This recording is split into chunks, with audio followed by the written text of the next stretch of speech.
cool toys at the back there too. Thanks, Ken. Thank you. All right, let me just try the clicker. Okay. All right, good afternoon, everybody. And I hope from the talk from Elder Roy, we're going to be able to provide you with some knowledge or education.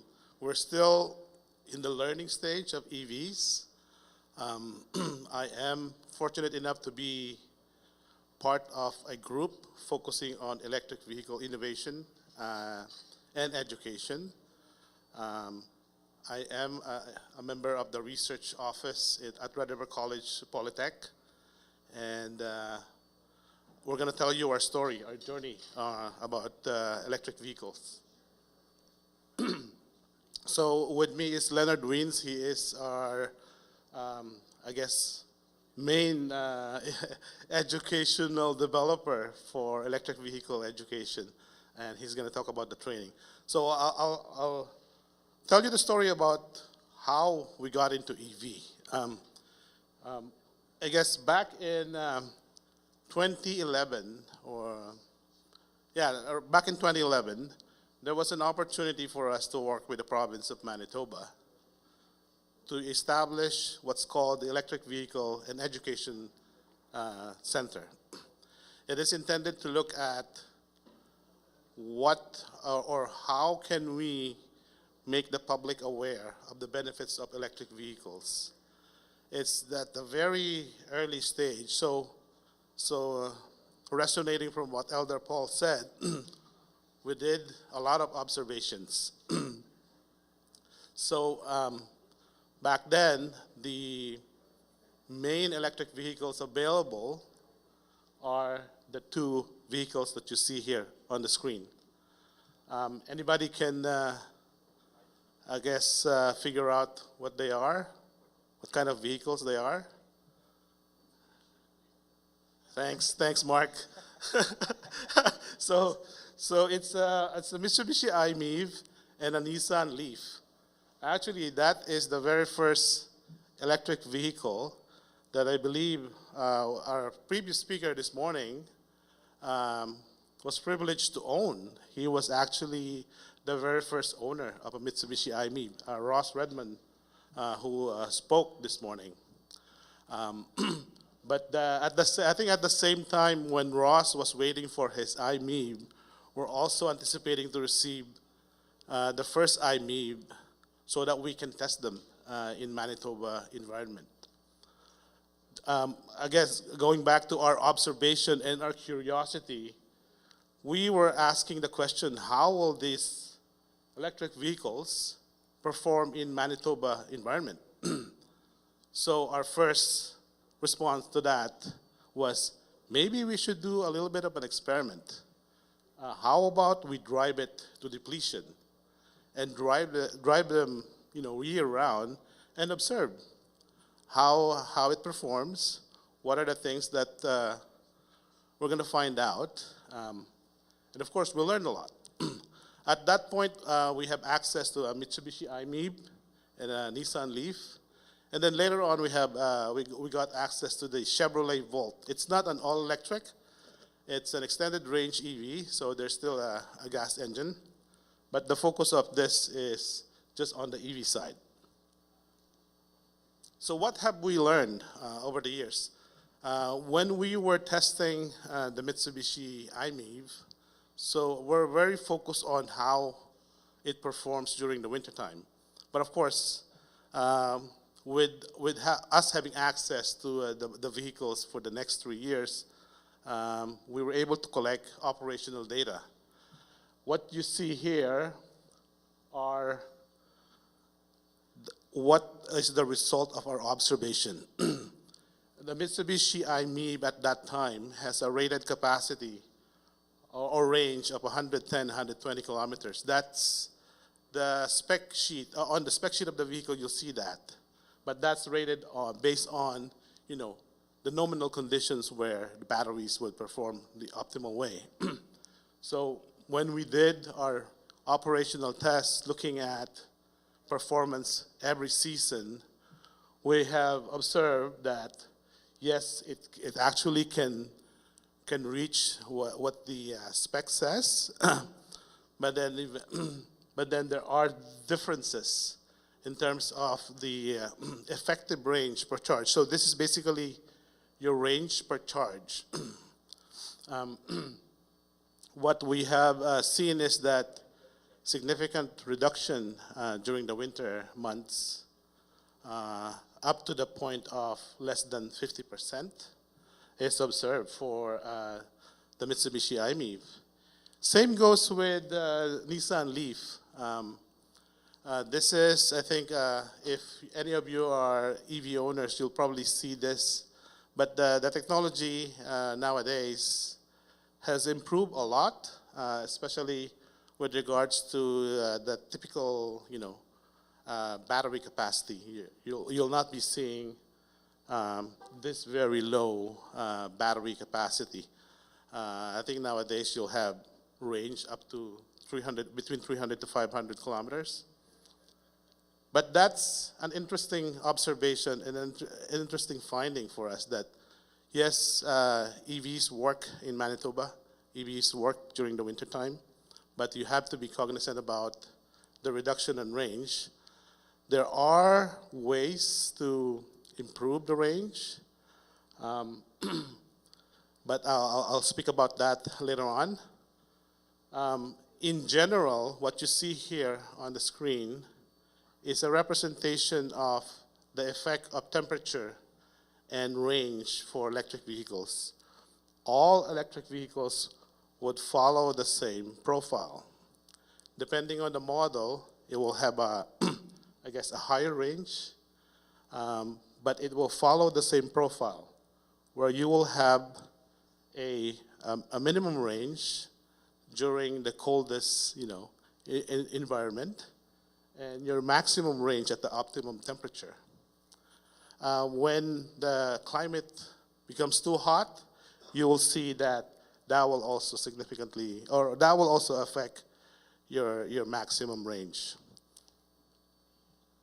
The optimum range for EVs that you see, especially on the spec sheets for all electric vehicles, is what's on that yellow box there, where that is dependent on the temperature, operating temperature, for all those electric vehicles. So this is taken from a very reliable source. If you go to a GeoTab, they have a lot of information about different range performance for electric vehicle. I'd like to acknowledge the presence of Ed Schreier. Hey, Ed. So as I said, there are tips on how do you reduce the impact of the environment to your range. And there are a few things listed here. But note that at an extreme cold environment, some of the tips that are shown here may not really matter much, because what happens when an electric vehicle is exposed to the cold, what's called the battery thermal management system would kick in and it would keep the batteries warm, because they have to be in an environment where they operate at the optimum level. So most of the time, at a very cold day or a very hot day, your auxiliary load would kick in. That would actually eat some of the energy that's instead of it being used to move the vehicle, it's being used to either warm or cool the batteries and make sure that it warms the person driving or makes the person driving it comfortable. So there are features on electric vehicles, especially nowadays, that can be used, like, instead of using cabin heat, use your seat warmer or your seat heater and your wheel heaters, driving wheel heaters. or steering wheel heaters, because that's going to consume less energy. I guess the seat heaters and the steering wheel heaters, they consume about 75 watts. But if you use the cabin heat, they would consume between 3,000 to 5,000 watts. So that's a big, significant use of your energy. Preconditioning your EV. During the coldest days, it's always better to keep the EVs plugged so that you can utilize the features of the EV, that it keeps it warm, not using your battery, but instead using, you're not going to reduce the energy on the battery, but keeping your cabin warm. Also, driving habits. We're all used to driving gasoline-powered vehicles or diesel-powered vehicles. Make sure that there's what's called the one-pedal driving, so that you enable or take advantage of the regenerative braking of the vehicle, so that it brings the energy back to the batteries.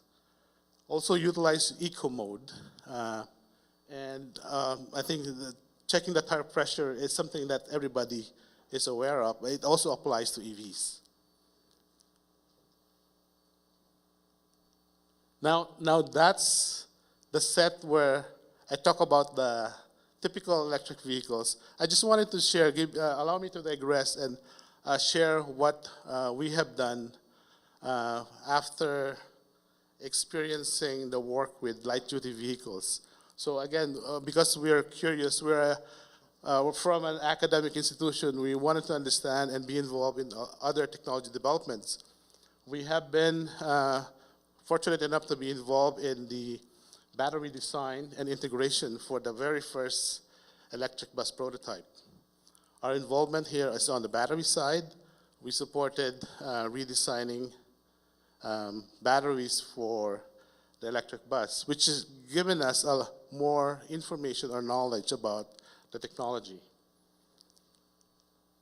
We've embraced the cold, which has allowed us to justify and seek funding to build a facility called Motive Lab.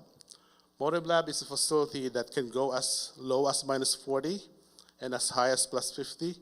This means that any given time of the year, anybody who's interested to test a vehicle at any of those set points can do so. We have a built-in dynamometer that allows us to drive the vehicle inside the chamber while changing the environment, so that we can understand the performance of the vehicle at a controlled setting. We've also supported some fun projects that allowed us to convert a diesel, Tundra buggy to electric using used batteries from electric buses.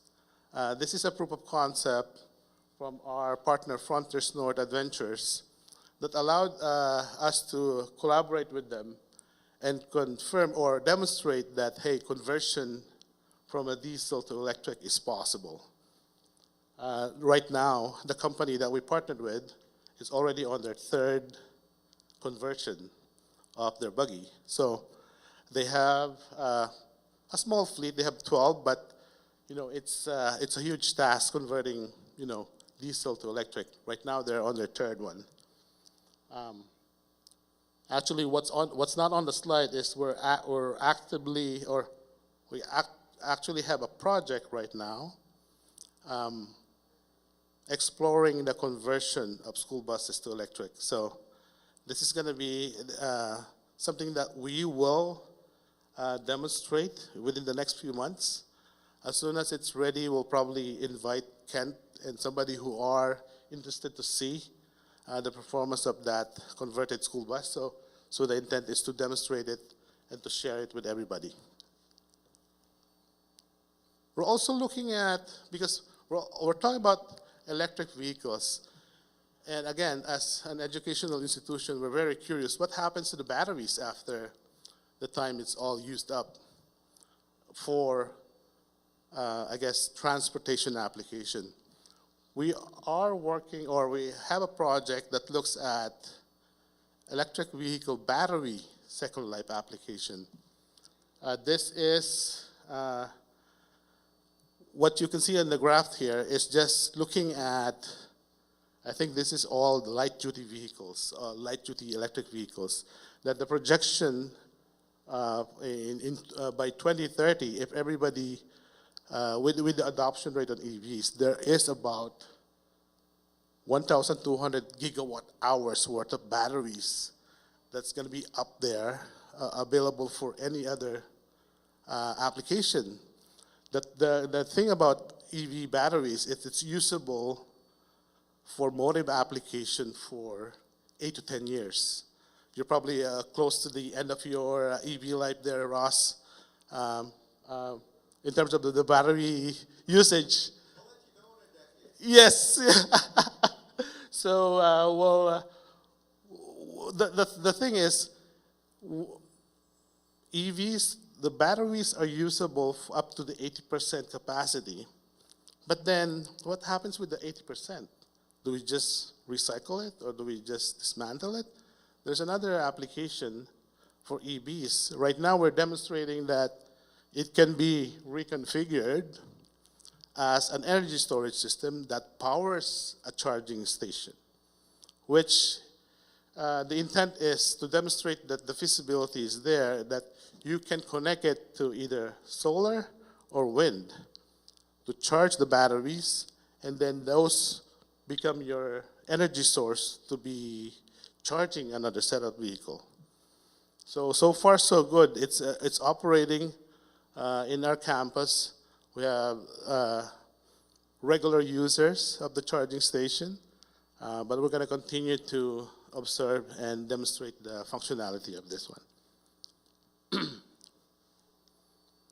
Okay, so that's my section about the work that we've done on electric vehicles, the applied research activities.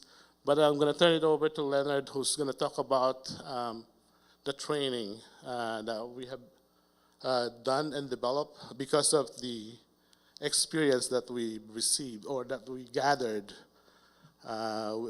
working on all these projects. Absolutely. Thanks, Jojo. Okay. Which one? This one? All right, perfect. Good afternoon, everybody. I don't know, I kind of think Jojo and I, and of course our team, our Jojo's team, we probably have some of the best jobs at the college overall. A lot of these systems I actually get to basically distill down to a granular level and develop some training material, and actually I really enjoy actually delivering material as well. So our journey in the training began, believe it or not, I'm automotive ticket by trade, and I'm not sure how it happened. Jojo probably knows better than I do, but roughly about 5 years ago, Winnipeg Transit Authority contacted the college asking if we could develop some training information for, at the time it was electric buses, believe it or not. And of course, 5, 6 years ago, we didn't really see a lot of electric vehicles on the road in Winnipeg, so it was a bit of a, I think it was a bit of a surprise for me, but nonetheless, over about, I would say 10 months or so, with Jojo's support, we were able to develop a 105-hour course or a 3-week course dedicated for Winnipeg Transit technical training. All of the training aids were basically built in-house by the college. Custom training aids is what we designed and we used for our delivery. We've delivered training. A similar spin-off to that was shortly after we started delivering to the Winnipeg Transit, 17 Wing or Canadian Forces, I guess, caught wind of what we were doing, and we redesigned and repackaged that into a 2-week course for the Canadian military as well. And we delivered multiples of those courses. There was one of our photos. Actually, I don't know, Jojo, that was one of the projects too for repurposed batteries as well to, charge vehicles or charge the batteries when you know, the grid power was low, and then, you know, the batteries would charge the vehicles when grid power was high. That was one of our cohorts with our support staff for delivering that course back in, I think that was about 2021.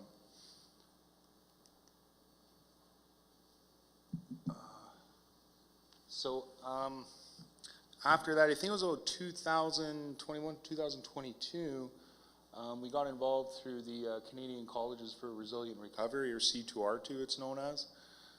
This was a federally funded government program to provide micro-credentials for clean energy courses, so on and so forth. So we got involved with that. We developed a 2-week course to delivery, one 2-week course. It's called an Intro to EV, although intro I think would be, we probably shouldn't use intro, it's way beyond intro.